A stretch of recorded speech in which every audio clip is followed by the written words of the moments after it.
Good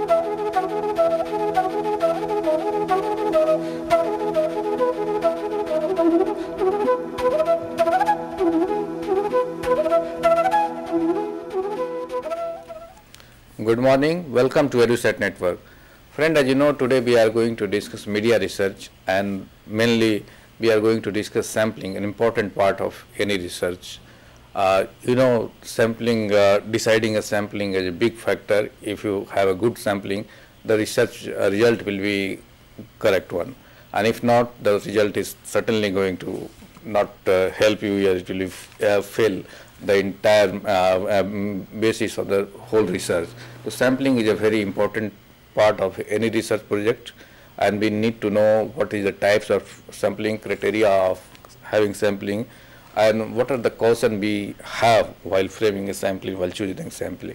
And for discussion on this very topic, we have in the studio eminent media person, Professor Devesh Kishore. He is a senior academician, noted scholar, researcher, media consultant, advisor, and in the last 30-40 years, he has held several positions in different organizations, and has also been a visiting professor in the university of the world, different universities of the world like Syracuse University and Cornell University, and there are many other universities. He has been teaching to the media professionals and media students. So I think his knowledge and experience will help us to understand this topic and will give insight on this very topic. So on your behalf, I welcome Professor Devesh Kishore for the EduSat lecture on this very topic. Welcome, sir. Thank you very much. We are going to discuss today about sampling. What sampling is, what are the designs of sampling, what steps we should follow in the sampling, and what are the vices which may enter into a sampling process. So let us discuss what do we mean by sample. Sample is basically a representative of your universe. What is universe? Universe means total population. As a researcher, you can't take up the whole population for the study because it requires more resources, time, manpower at your part. So what do?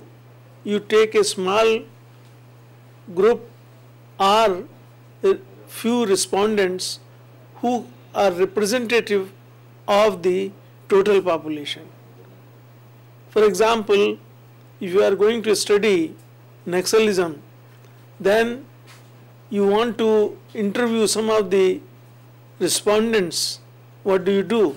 You can't go to all the states, you can't go to all the areas, you can't cover all the persons. Therefore, you adopt a process by which you can select the persons who are representative of the universe, population. So sampling is a process by which you select a small group or few persons who will represent the universe. That means all the qualities of the universe will be there in that particular person. And after selecting that universe, from universe the sample, that will be studied. So sampling in nutshell, we can say a process of selection of true representative from the universe. If we can do this honestly, then we will be able to do a great justice for our research program. If sample is not properly selected, then the results which you are going to get will also not be true as per your research problem. So therefore, sample plays a very important role. It saves your money, human manpower, and also your time. So therefore, this has to be taken into consideration. Moreover, it becomes administratively, it makes the whole research administratively convenient, and detailed study is possible. So therefore, those who are doing research, they must know all the details of the sampling process, its design, which we'll be discussing, and that care has to be taken. Now the next question is, what is sampling design? How this design is utilized for our selection procedure of the truly representative of the universe. There are two designs. One is called probabilistic design, second is called non-probabilistic design. Probabilistic design means where every unit gets equal chance of getting selected into the sample. That means you are giving equal opportunity to all the units of the universe so that they can come into the sample. For example, if in Delhi city, if you are selecting people, then you will have to think, how do I provide opportunity to every person to get selected into the sample? That means you will prepare a list of all the people, and from that list you will adopt certain methods by which, scientific methods, which will help you in selecting. We will discuss a little later. Second is non-probabilistic. Non-probabilistic sample means that you are selecting the sample using your convenient methods. Convenient methods means purposive methods. Suppose I want to select newspaper which are most popular, then I will not have any choice. I will go to Registrar of Newspaper of India, find out which has the highest circulation, and whichever paper is having the highest circulation is selected. Now that is purposive sampling. For a particular purpose, you have purpose in your mind and you have to select that particular unit. In this case, the most popular newspaper you find out from RNI, Registrar Newspaper of India, highest circulation, and that you select.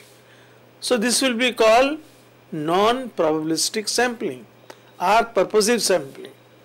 Now let us think of what are the types of probabilistic sampling.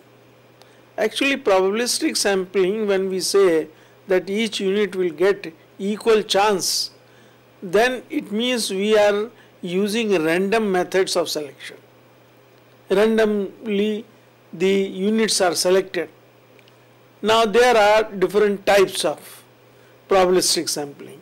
One is called cluster sampling, second is called QUOTA sampling, and third is called stratified sampling. So what is cluster sampling? It is a sampling in which you distribute the universe into clusters. For example, if I have to select in Delhi the population, then I can make a clusters: higher socioeconomic strata, middle socioeconomic strata, lower socioeconomic strata.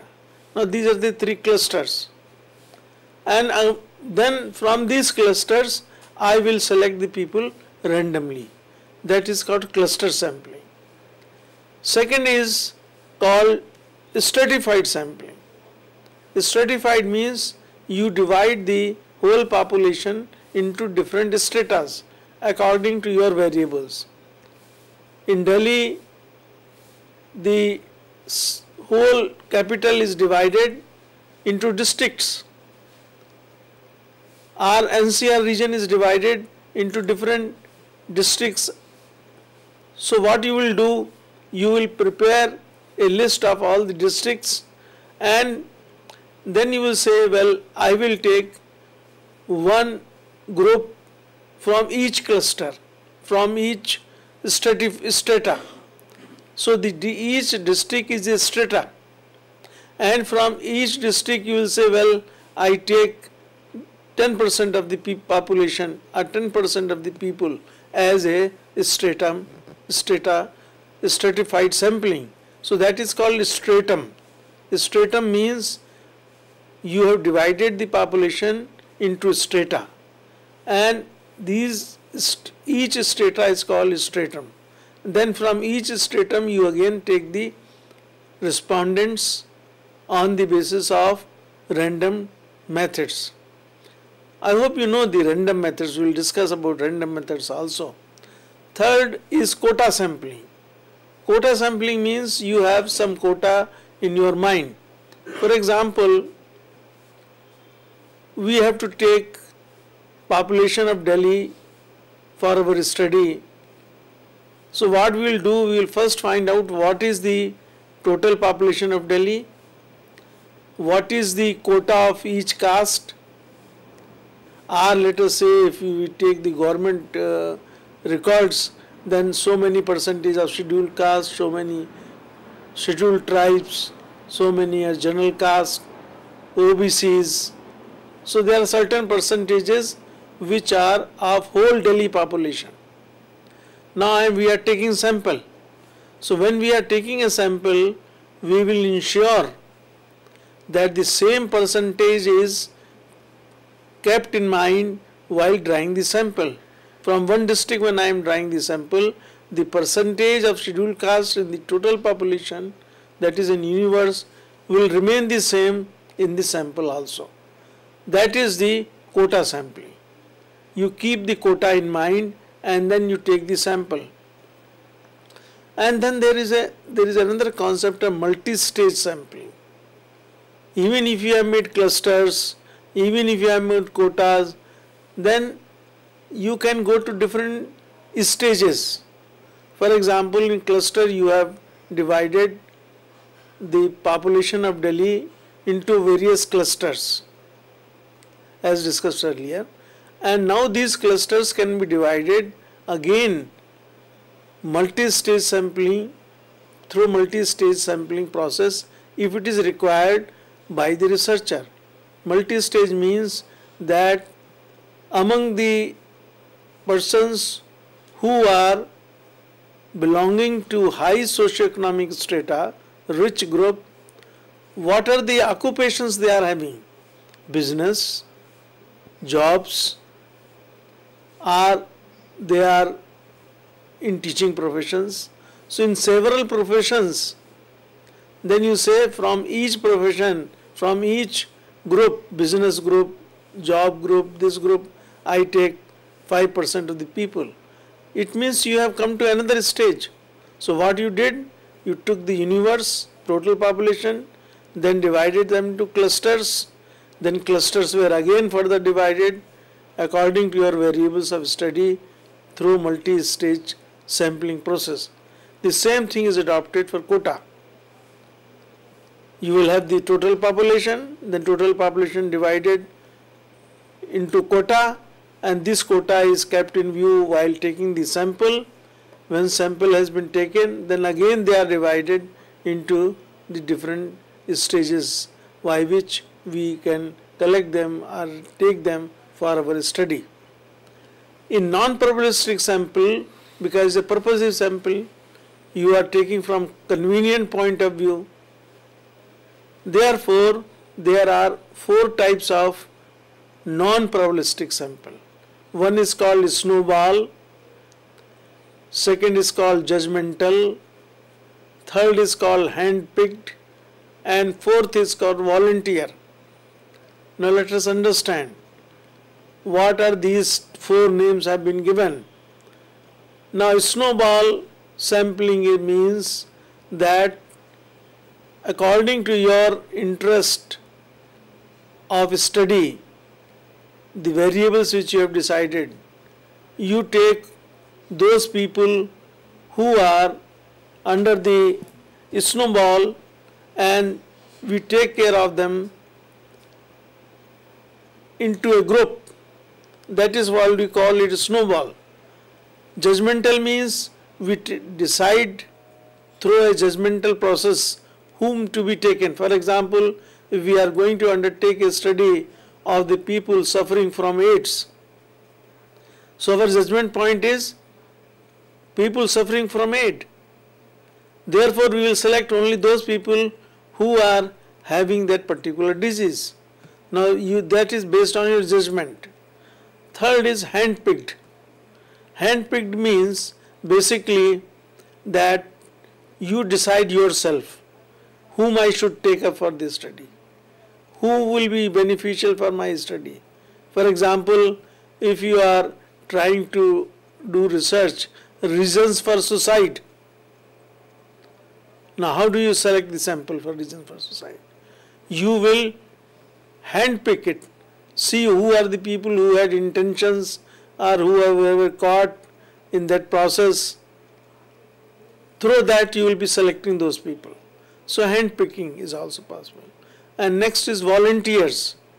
Volunteer type of sampling means you will tell the respondents who wants to volunteer for my study.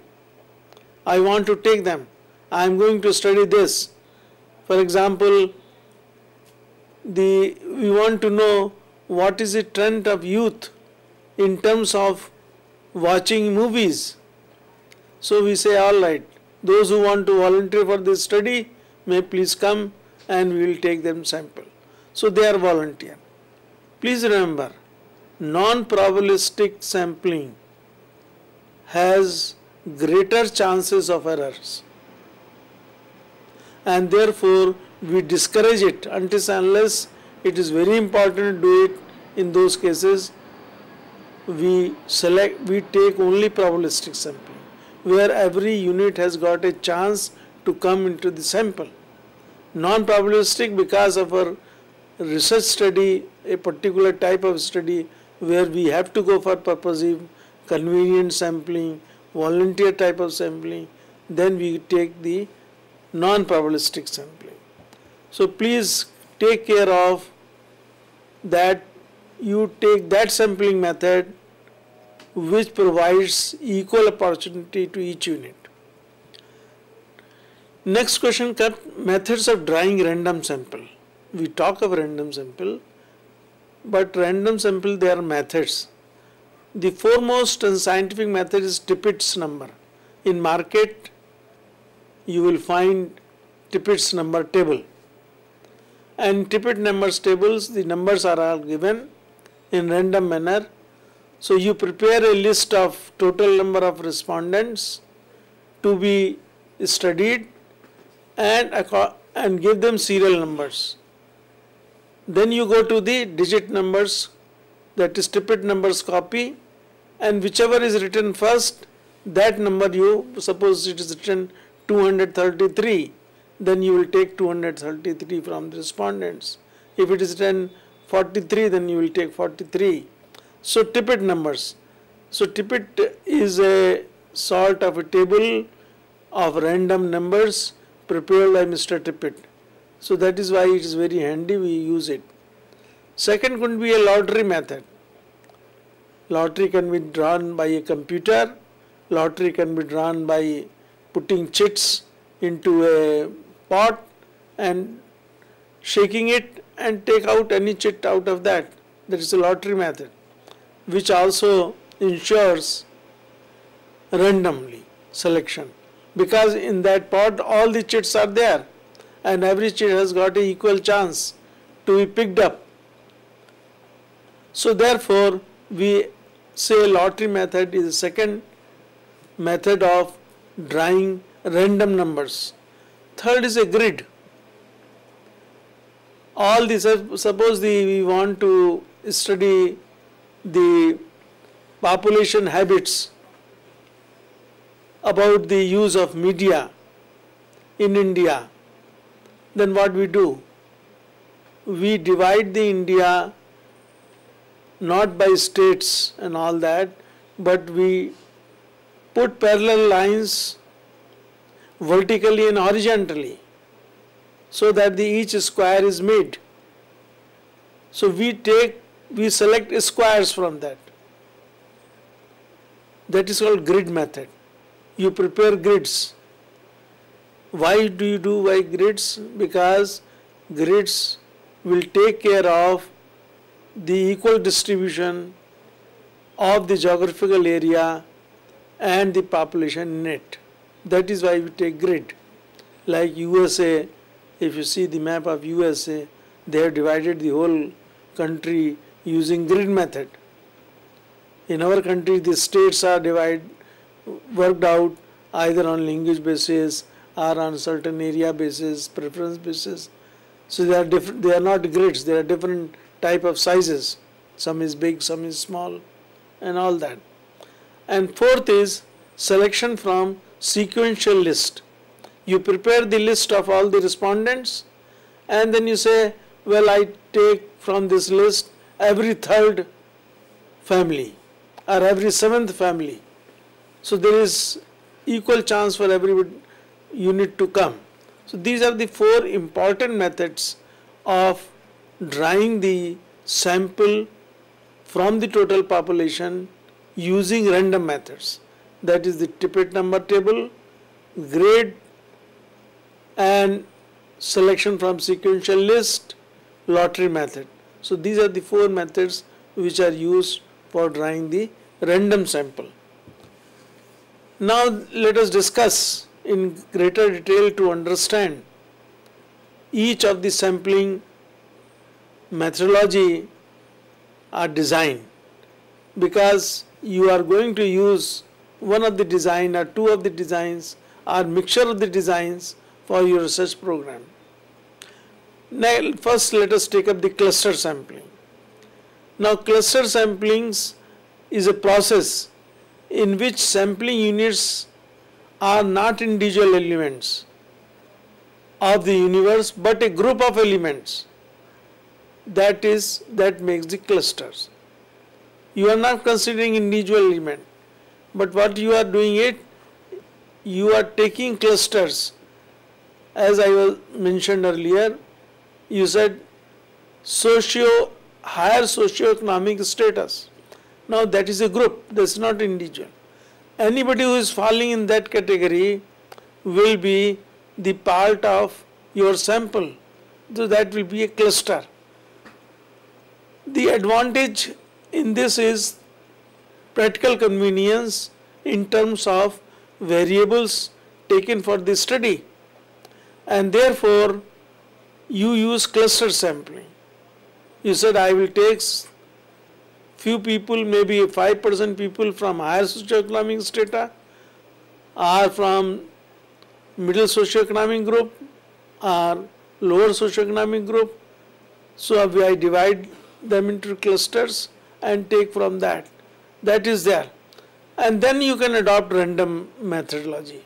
From there, if you want to select the people, then you can use lottery method, tippet number method, whichever out of four methods you can select each an individual respondent for the study. That is cluster sampling. Second type of sampling is called stratified sampling. What is stratified sampling?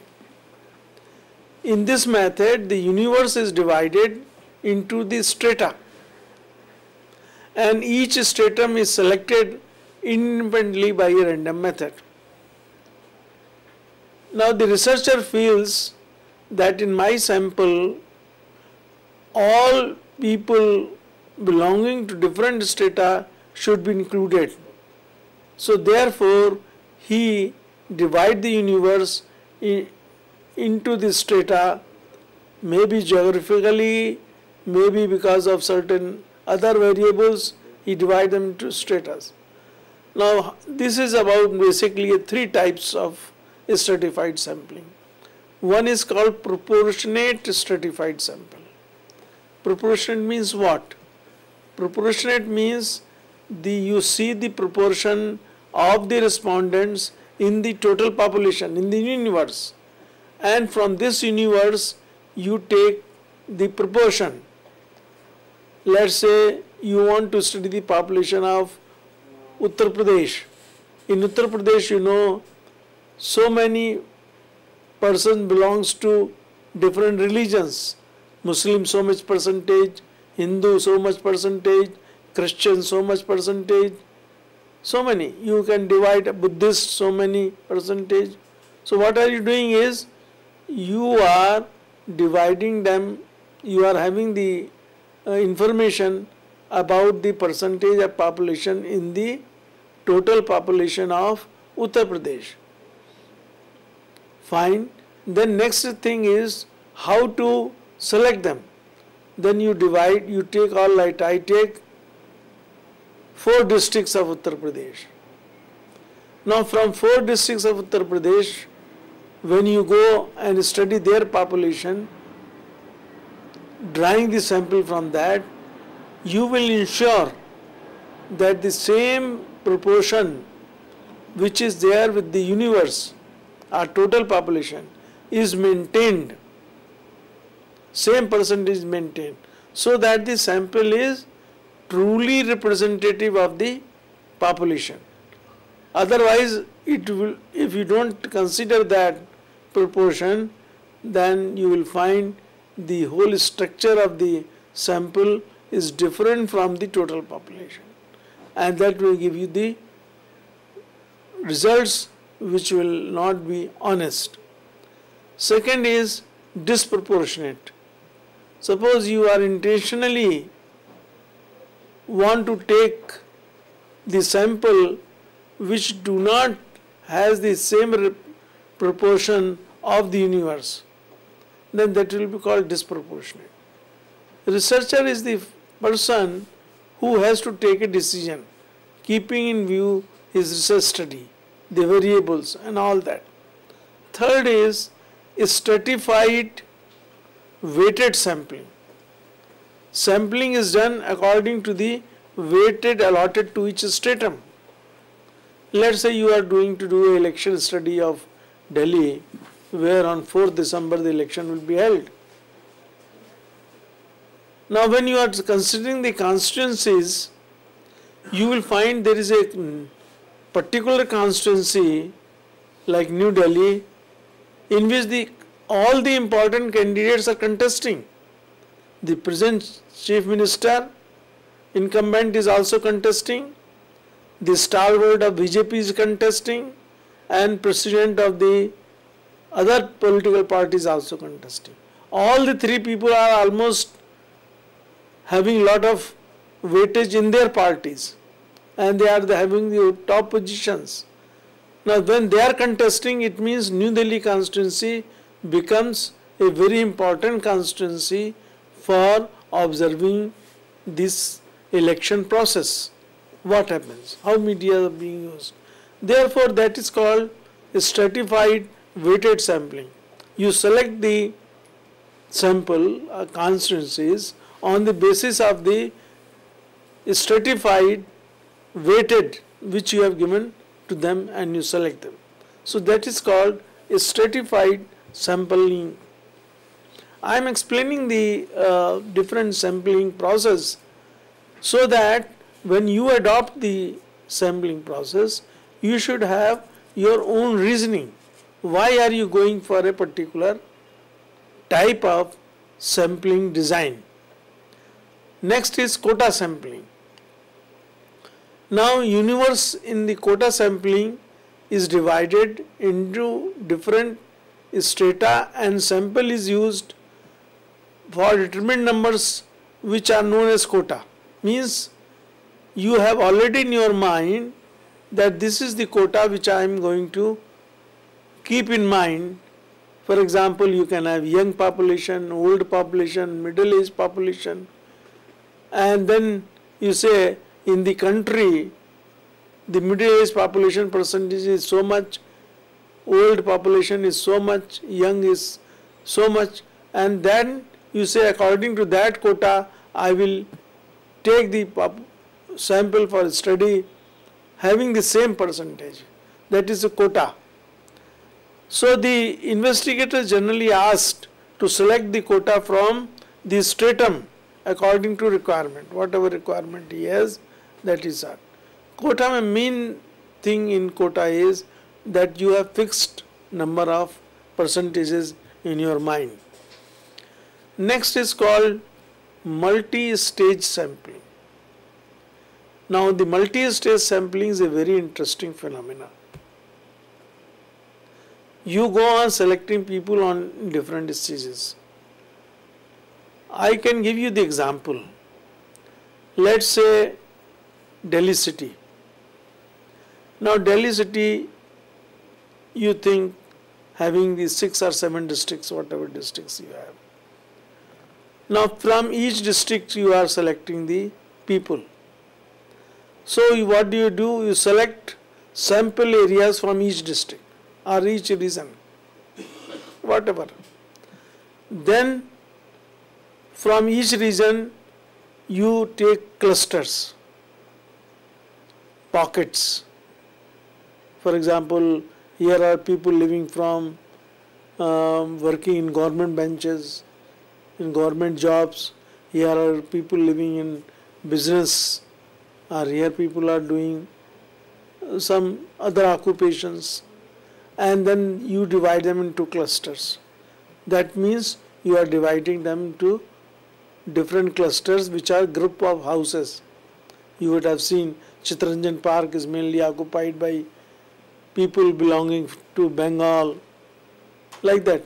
R.K. Puram is occupied by people, most of the people come from South India, like that. So these are the clusters.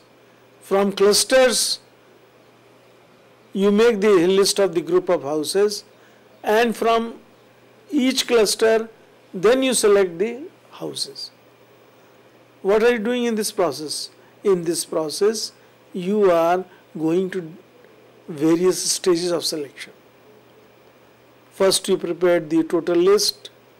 From total list you divide them to the clusters, regions, and from regions you have taken the group of houses, and group of houses you have selected a few houses for your study. So this is a multi-stage sampling. Now this was up till now, which we discussed, was a probabilistic sampling. As I said, in probabilistic sampling, each unit is given equal chance of representing in the sample. Most of the research workers adopt probabilistic sampling. The reason is less errors, sampling errors. There are no intentions of the research workers in his mind. He wants to give equal opportunity. Now we come to the non-probabilistic sampling. That is a convenient sampling, purposive sampling, because of your research project. Earlier we discussed case studies, Naxalism. If you want to study Naxalism, you will have to have an Naxalite. Then only you can ask him the questions. If he is not Naxalite, then what are you going to do? It means you will have to have purposive sampling. Keeping purpose was that you want to know from them why they have adopted this basic theory of Naxalism. Why they become Naxalite. Then you will have to ask the question, so it becomes purposive. Now in purposive there are different types. One is the snowball, I was mentioning earlier. Now snowball sampling, basically once you identify a person, then you ask him who are the persons available in your vicinity having the same characteristics. That means you use him as a referral. He refers that he also lives in my neighborhood, he is also young, he also is a Naxalite, member of this. You can ask him also. So that is snowball, where reference is given by the respondent himself, that he is our leader, or he is our secretary, or he is also member of our group. You can ask him. So that is snowball. Second is judgmental. Judgmental means that you decide yourself. You judge yourself which will be a better respondent for your purpose, and he would be appropriate for your study. So the researcher himself who acts as judge to select the respondent for the study, keeping variables in his mind, research variables. Third is hand-picked sampling. Hand-picked sampling means a researcher has a particular purpose in his mind, and that's why he says, I select such and such person. For example,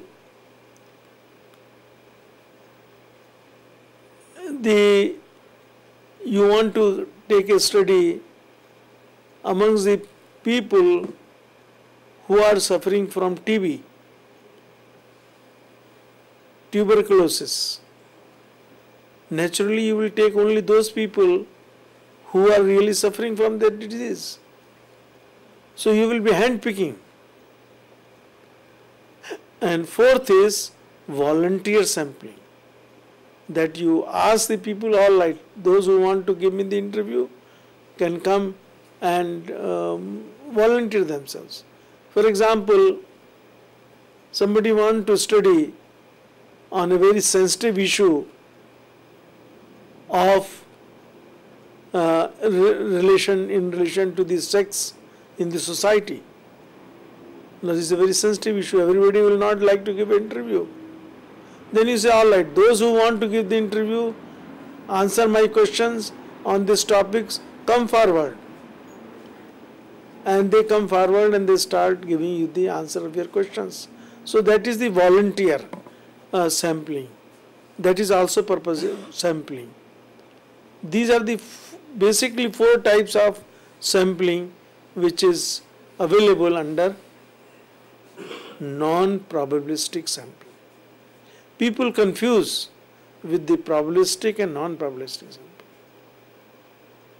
I think you must remember, probabilistic sampling is where equal opportunity to every unit. Non-probabilistic is where equal opportunity does not exist. The researcher decides everything.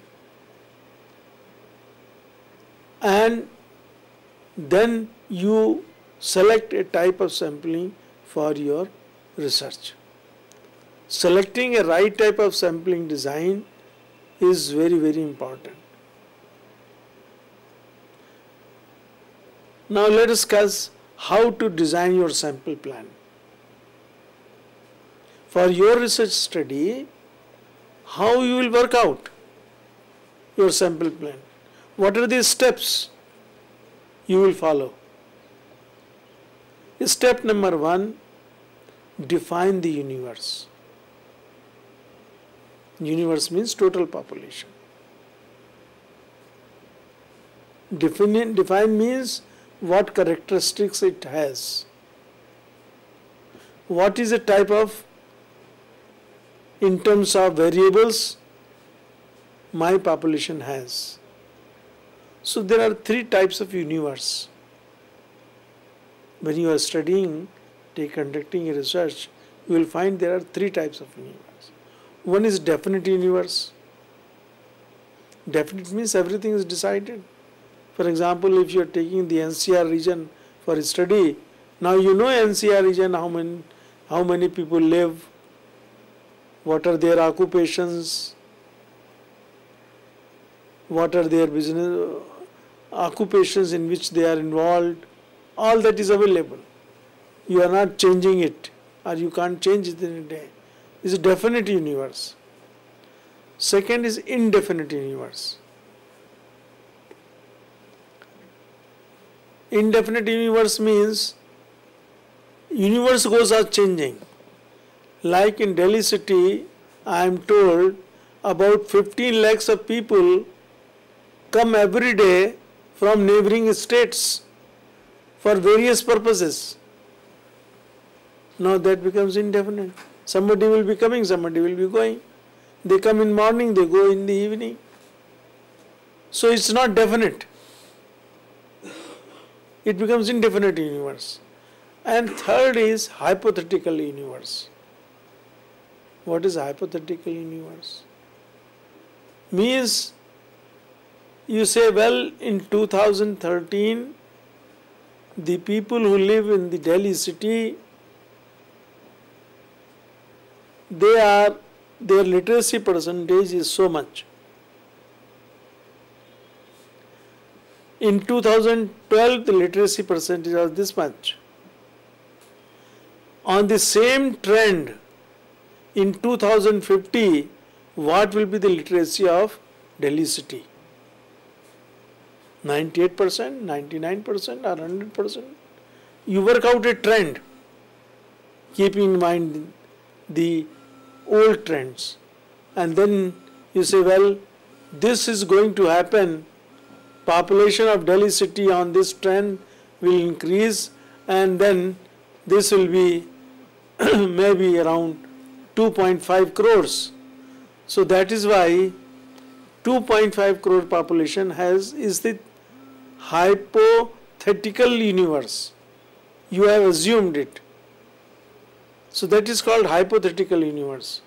So there are three types of universe: definite, indefinite, hypothetical. So first step is define the universe. What type of universe you are going to have. Second step is decide the sampling unit. What is unit? Unit is the individual item of the sample. For example, you say, in my study, house is a unit. Or you may say, in study, family is a unit. Or you can say, in my study, the individual is a unit. So you decide the sampling unit. What is going to be your unit? Next is, this type of units could be geographical units.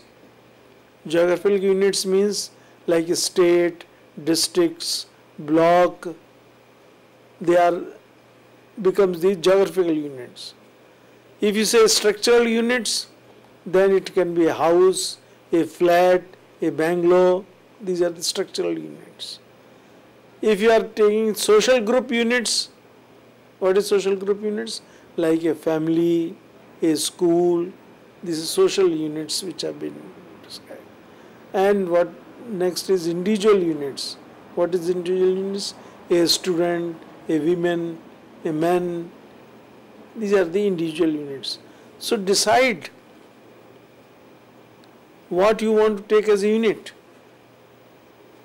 Because if you have not decided the unit, then the next step cannot be followed. Next step, which is the sampling size. So once you have defined the universe, after defining the universe, you have decided the sampling unit. Then third is optimizing sample size. Now this is another question, big question. People come, research come, what should be my sample? Now sample size has to be decided keeping in mind several factors. Factors like accuracy. How much accurate result you want? If you want result very accurate, it means your sample size will be bigger. But if you can compromise +5 and -5, then it will be smaller. Now it depends the size of this sample on the accuracy. Or another factor could be time. How much time you have? If you have more time, then you can take a bigger sample. If you say, no, I don't have 5 years to study, I have only 1 year, then you will have to take a smaller sample. Are manpower available for research? If you have less manpower, you will be a smaller size. So the size depends on the accuracy factor, resources factor like money, time, manpower, and also administration, how much administrative capacity you have in terms of analysis of the data, in terms of writing the report, what facilities you have got. So the accuracy, time, cost and administration are the 4 important factors on which the sample size is dependent. What we say a good sample size? A good sample size which fulfill the requirement of representativeness. Foremost important factor in a sample is it must be representative of the universe. So it should be representative. Second, it should be reliable. Reliable means that it has the same characteristics of the total population. Flexible and efficient. These are the 4 important factors we keep in mind while deciding a sample size. Then next question comes, next step comes how to develop sample frame. Now sample frame means what? Sample frame means from where you are going to draw the sample. So there has to be frame where units have to be drawn. For example, a list of houses in the village or list of the head of the family. Now this is a sample frame. All sample exist within this frame. You draw from this frame according to your need. So that is called sample frame. You have to work out a sample frame. And this sample frame goes on changing according to variable of the study. Suppose I am going to study the people of this village who are doing farming as a business.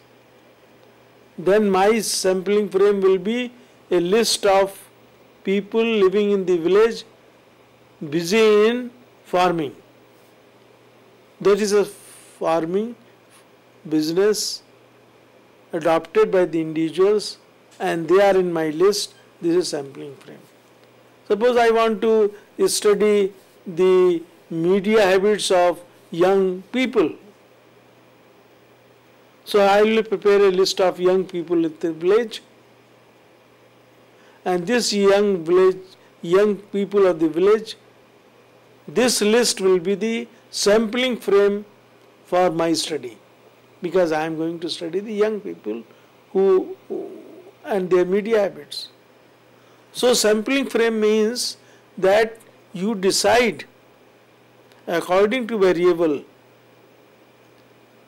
and prepare a list of those people whom you are going to use as a sample. That is sampling frame. So therefore, sampling frame goes on changing according to your need, according to your variable. But sampling frame has to be worked out. Otherwise, you may be not able to draw a good sample from the same list. So therefore, every time you prepare a sampling frame. Now, how to test that sample is reliable? You have drawn a sample, but somebody says, no, you have drawn a wrong sample.